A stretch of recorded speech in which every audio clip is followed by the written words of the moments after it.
परत एकदा स्वागत करते आपल्या नवीन एका व्हिडिओमध्ये आणि आपल्या चॅनलमध्ये आपल्या सगळ्या ताईदादांचं स्वागत आहे। तर चला मग इथं मी लगेच जेवण बनवायला सुरुवात लवकरच केली होती आणि शेंगदाणे भाजून घेतले आणि लगेचच इकडे बघा दोडक्याची आमटी सुद्धा करून घेतली। अनिशा बघा आता झोपेतून उठलेली आहे। आज तिने स्कूलला सुट्टी घेतलेली आहे। खूप कंटाळा आलाय म्हणून सुट्टी घेतली होय ना। आणि ते ब्लँकेट कोणी काढायचं? काढा काढा ब्लँकेट काढा। आणि पप्पांचं चाललंय काम डॉक्युमेंट शोधायचं।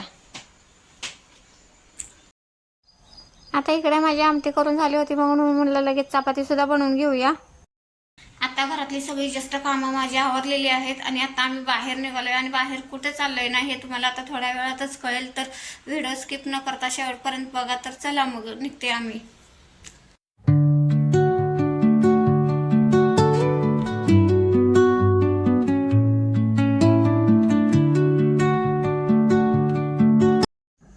आणि आम्ही आता तिथं जवळपास आलोय पण बघा आज ट्रॅफिक थोडं सुद्धा नाहीये इथं। नाहीतर एरवी ना इथं खूप ट्रॅफिक जाम लागतं आणि आम्ही इथे पोहोचलो ना तिथं सुद्धा ना आज गर्दी नव्हती कारण आज ना प्रदर्शनाचा पहिलाच दिवस होता। अजून ना उद्या परवा जेव्हा 2 दिवस आहेत ना तेव्हा गर्दी खूप होईल म्हणून आम्ही आजच आलो होतो। आणि इथे पोहोचल्यानंतर ना गाडी पार्किंग लावत होते तेवढ्यात ना आम्ही इथं हॉलमध्ये पोहोचलो आणि एवढे स्टॉल होते ना आम्हाला फक्त पाककला आहे असं आज वाटलं आणि त्याचंच कॉम्पिटिशन होईल असं वाटलं होतं। पण ना सगळे स्टॉल आज लागले होते, भरपूर होते सगळे। म्हणजे आपले खाण्याचे पदार्थाचे होते, बिस्किट होते, खारी टोस्ट सगळे त्याचे होते, शिवाय कपड्यांचे होते आणि तसेच कॉस्मेटिकचे सुद्धा होते। सगळे स्टॉल्स होते। आम्ही सुरुवातीपासून सगळ्या स्टॉलला बघायला सुरुवात केलो कारण ना अजून ना पाककलेचं आपलं कॉम्पिटिशन तिथं वरती सुरू झालेलं नव्हतं त्यामुळे अजून त्यांना वेळ होता। अजून तिथं परीक्षक सुद्धा आले नव्हते मग म्हणलं त्याआधी ना हे सगळं स्टॉल बघून घ्यावे। आणि इथे बघा साड्या सुद्धा ना खूप छान होत्या। काही स्टॉलवरती खूप छान होत्या पण ह्या साड्या ना मला काही आवडल्या नाहीत फारशा। पण इथली ज्वेलरी मात्र ना खूप छान आली होती। ज्वेलरीचे ना जवळजवळ 5-7 स्टॉल होते आणि प्रत्येक स्टॉलवरती ना खूपच छान ज्वेलरी होती। मायक्रो पॉलिशमध्ये हे पण मायक्रो पॉलिश वॉरंटी असेल घ्यायला आहे ना। हो हे कितीला? हे 1200चं।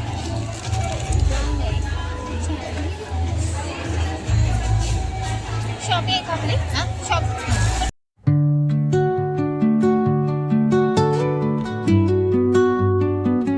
पेशवाई पण तसंच ऑफरमध्ये 2000चे 1800 रुपये। 1800 ऑफरमध्ये 500च्या खरेदीवर घेतला 500च्या खरेदीवर मी एकदा घालून त्याला दाखवतो पण हे म्हणजे नाही का असं पॅन्डल वगैरे खूपच मोठं आहे। खूपच मोठं आहे। 1800 मध्ये खूप मोठं आहे घरात आपल्याला काही लग्नात नाही घालायचं।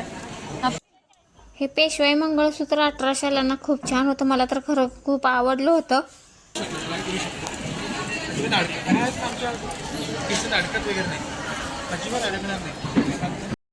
क्लचर्स घेऊन झाल्यानंतर आम्ही इथे आलो ना इथे बघा ड्रायफ्रूटची पावडर होती तसेच लाडू सुद्धा होते आणि ना चकल्यांचे सुद्धा खूप स्टॉल होते ह्यावेळी। आणि बिस्किटं तर सगळ्या प्रकारची होती पण बिस्किटामध्ये आम्ही काही घेतलेलं नाही कारण बिस्किट आपण घरी बनवतोय मग कशाला घ्यायचं। त्याच्यानंतर बांगड्यांचे सुद्धा स्टॉल होते। बांगड्यामध्ये सुद्धा ना खूप छान व्हरायटीज होत्या। आणि हे जे स्टॉल लावलेले दिसत होते ना आपल्याला ते ना खूप बाहेरून सुद्धा आलेले बरेच लोक होते कारण यामध्ये पुणे मुंबईचे सुद्धा ना स्टॉल इथं आलेले होते।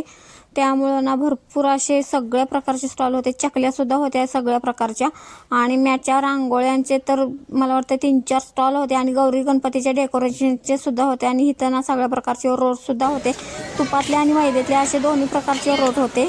आणि नंतर हे वेगवेगळ्या प्रकारचे साबण होते आणि इथं देवांचं पूजेचं साहित्याचे सुद्धा ना 2 स्टॉल होते पण ना जरा हे कॉस्टली वाटलं मला हे साहित्य म्हणून काय मी इथे हे कुठलं साहित्य घेतलं नाही कारण थोडंफार मी ऑनलाईन सुद्धा मागवलेलं आहे। आणि आता रक्षाबंधन जवळ आले म्हणून राख्या बघण्यासाठी काही आम्ही इथं आलो होतो। हां चांदी ही प्युअर चांदी आहे। ह्याचं कोटिंग जाणार नाही, कोटिंग तसंच जाणार आहे। आपण सोन्या चांदीचं दुकान आहे, आपली शाखा 4 आहेत। पुण्याला एक आहे, वाईट एक आहे, सातारला एक आहे आणि चिपळूणला एक आहे। मिळेल तुम्हाला। आणि ही 70 रुपयाला आहे। बघा इथं ह्या राख्या बघून झाल्या आणि त्यांचा एक फॉर्म भरायचा होता तो भरून दिला, कारण त्यामध्ये ना लकी ड्रॉ सुद्धा निघणार होता. आणि ह्या प्युअर चांदीच्या नव्हत्या, म्हणजे 1 ग्रॅम सोनं कसं असतं ना तसं 1 ग्रॅम चांदीमध्ये राखी होती, ती 500ला होती. आणि दुसरीकडे फक्त पॉलिश केलेलं चांदीचं होतं. आणि नंतर सगळे स्टॉल बघून झाल्यानंतर इथं ना बरेच ना असे फूड स्टॉलचे सुद्धा होते ना, त्यामध्ये ना बरेच वडापाव होते, बर्गर होते, सँडविच होतं. त्यापैकी ना अन्विषाला थोडंसं चायनीजमध्ये ना कोबी मंचुरियन खायला घेतलं. आणि इथे आम्ही ना हे कॉम्पिटिशन इथं झालं होतं. पाककलेचं कॉम्पिटिशन झाल्यानंतर आम्ही तिथे ना स्टेजवरती आलो होतो आणि थोडंसं बघितलं. या वर्षी ना 7-8 जणींनीच फक्त पार्टिसिपेट केलं होतं. प्रत्येक वर्षी ना जवळजवळ 10-15 जणी तर असतात, यावेळी खूपच कमी होते. आणि काही पदार्थांची आम्ही सुद्धा टेस्ट केली, पण आम्हाला काही एवढे खास वाटले नाहीत. तर चला मग म्हणलं आता घरी जाऊया, म्हणून आम्ही घरी जायला निघालो.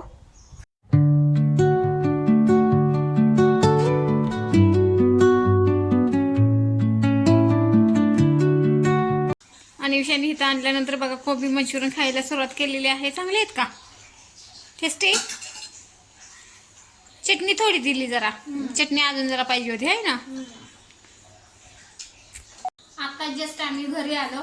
अनुषाने इथं मंचुरियन खायला घेतले, मी जेवण केलं आणि आता थोडा वेळ रेस्ट करते, कारण आम्हाला नंतर पण एका कार्यक्रमाला जायचं आहे.